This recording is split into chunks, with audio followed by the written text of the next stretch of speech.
조선시대 최고의 과학기술자 중 한 명으로 꼽히는 장영실. 여러분은 이 이름을 들으면 무엇이 떠오르시나요? 물시계? 해시계? 아니면 치국이? 맞습니다. 장영실은 셀 수 없을 만큼 많은 혁신적인 과학기구들을 발명하고 제작했죠. 장영실의 비범한 재능을 태종이 먼저 알아보고 발탁했으며 세종대에 이르러 본격적으로 중용되어 면천되고 관직에 올랐습니다. 세종은 그에게 전폭적인 지원을 아끼지 않았습니다. 세종의 명을 받아 수많은 과학기구를 만들어내는데 핵심적인 역할을 했죠. 그의 뛰어난 기술력과 창의성으로 조선의 과학기술을 한 단계 끌어올렸으며 특히 천문학과 시간 측정 분야에서 혁신적인 성과를 거두었습니다. 하지만 오늘 우리가 다룰 이야기는 그의 업적보다 훨씬 더 극적이고 미스터리한 이야기입니다. 관노 신분에서 종삼품 대우군까지 올라간 전무후무한 성공 스토리, 그리고 하루아침에 역사에서 완전히 사라져버린 충격적인 몰락. 과연 장영실에게 무슨 일이 일어났던 걸까요? 장영실은 중국에서 귀화한 아버지와 기녀 어머니 사이에서 태어났습니다. 아버지의 귀화 시기에 대해 세종실록은 아버지 세대의 귀화를, 아산장씨 세보는 구대조 장서의 고려시대 귀화를 기록하고 있어 차이가 있으나 추가 자료 부족으로 어느 쪽이 정확한지 확언하기는 어렵습니다. 하지만 여기서 주목할 점이 있습니다. 장영실의 가문을 들여다보면 놀라운 사실을 발견할 수 있어요. 아산장씨 족보에 따르면 그의 조상들은 대대로 과학기술 분야의 고위직을 지낸 명문가였다고 기록되어 있습니다. 고조할아버지는 천문지리학을 담당하는 서운관의 책임자였고 다른 조상 중 무기 제조를 맡은 군기시의 책임자도 있었다고 하죠. 마치 과학기술에 특화된 가문이었던 것 같습니다. 그렇다면 노비 신분이었던 장영실이 어떻게 뛰어난 학문적 능력을 갖출 수 있었을까요? 여기에는 몇 가지 가능성이 제기됩니다.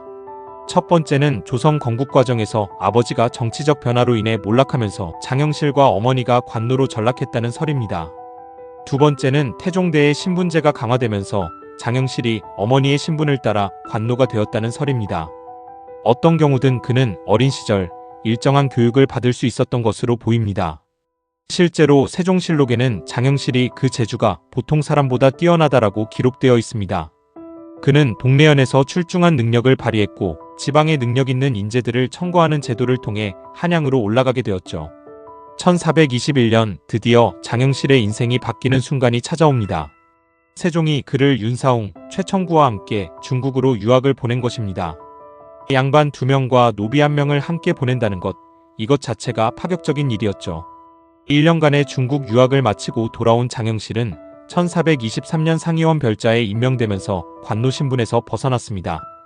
이때 이조판서 허조가 기생의 소생을 상의원에 둘 수 없다며 강력히 반대했지만 세종은 이를 무시하고 임명을 강행했죠. 그 후 장영실의 승진은 가히 폭풍 같았습니다. 1년 만에 정호품 사직에 오르고 1433년에는 정사품 호군, 1438년에는 종삼품 대우군까지 승진했습니다. 노비에서 종삼품까지 조선 역사상 전무후무한 일이었죠. 장영실이 만든 과학기기들은 정말 놀라웠습니다. 조선 최초의 천문관 측대인 간이대를 축조했고 이외에도 수많은 천문기기를 제작했죠. 특히 자동 물시계인 자경루는 당시 사람들이 사람 힘을 빌리지 않고 저절로 운행하는 것이 마치 귀신이 시키는 듯하다라고 표현할 정도로 정교했습니다. 세종은 장영실을 얼마나 아꼈을까요? 매일 무예강습 시 장영실을 곁에 두고 내시를 대신해 명령을 전달시킬 정도였습니다. 내시 대신 옆에 둘 정도로 총애했다는 기록이 남아있죠. 하지만 1442년 3월 16일 장영실의 인생을 송두리째 바꿀 사건이 일어났습니다. 임금이 타는 가마인 아녀를 제작 감독했는데 이 가마가 부서진 것입니다.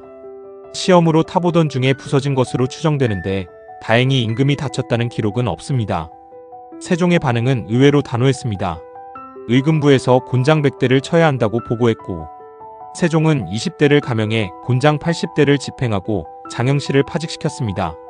그리고 그 후로는 세종실록에 장영실의 이름이 2번 다시 등장하지 않았죠. 역사 기록에서 완전히 사라져 증발해버린 것입니다. 여기서 의문이 듭니다. 과거 여러 차례 장영실이 과실을 저질렀음에도 세종은 특별한 관용을 보였습니다. 그런데 왜 이번에는 그렇게 냉정했을까요? 더 이상한 것은 세종이 그의 말에 내린 명령이었습니다. 자신이 그렇게 아끼던 천문대 간이대를 헐어버리고 거기에 자신의 퇴위 후 거처할 별궁을 짓겠다는 것이었죠. 대신들이 강력히 반대했지만 세종은 끝까지 밀어붙였습니다. 세종이 밝힌 이유는 충격적이었습니다. 이 간이대가 경회루에 세워져 있어 중국 사신으로 하여금 보게 하는 것이 불가하므로 내 본래부터 옮겨 지으려 하였다. 바로 명나라와의 관계 때문이었던 거죠. 명나라는 주변국들이 독자적으로 천문학을 연구하거나 달력을 만드는 것을 엄격히 금했습니다. 발각되면 사형에 처할 정도로 말이죠. 경회루는 명나라 사신들이 와서 잔치를 벌이는 곳이었는데 바로 뒤에 있는 간이대가 너무 잘 보였던 겁니다. 그렇다면 장영실의 갑작스러운 처벌과 간이대 철거 사이에는 어떤 연관이 있는 걸까요?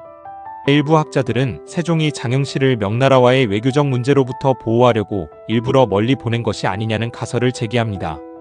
이를 뒷받침하는 증거가 하나 더 있습니다. 장영실과 함께 아녀 제작을 담당했던 조순생은 별다른 처벌을 받지 않았다는 점이죠. 실록에 따르면 조순생은 오히려 부서질 리 없다며 제작을 강행하라고 했는데도 말입니다. 또한 관노 출신이 종삼품까지 올랐고 문신 중심 사회에서 기술자가 그렇게 총애받았으니 보이지 않는 질시와 비난이 엄청났을 것입니다. 아녀 사건은 그런 세력들에게 절호의 기회였을 수도 있죠. 하지만 정말 미스터리한 것은 장영실이 그 후 어떻게 살았고 어떻게 죽었는지에 대한 기록이 전혀 없다는 점입니다.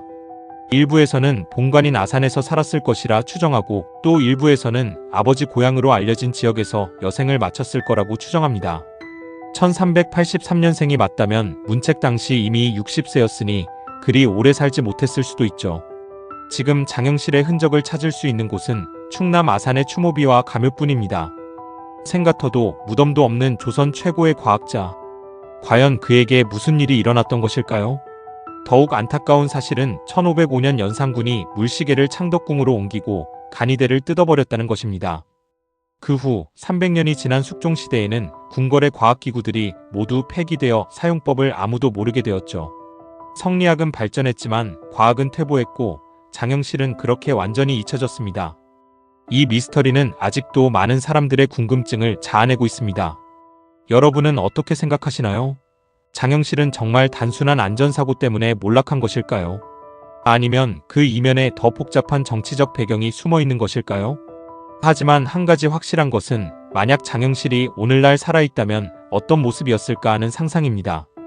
600년 전 조선이라는 한정된 환경에서도 그토록 놀라운 업적을 이뤄낸 그의 시대, 초월적인 천재성과 추진력을 생각해보면 현대의 무한한 가능성 속에서 장영실은 세계적인 수준의 과학기술 리더가 되었을 것입니다. 신분의 벽을 뛰어넘어 왕의 신뢰를 얻고 동서양의 과학기술을 융합해 새로운 발명품을 만들어낸 그 혁신적 사고력은 분명 오늘날에도 세상을 바꾸는 힘이 되었을 겁니다. 팩트 기반의 다음 역사 인물 이야기도 구독과 좋아요로 함께해요.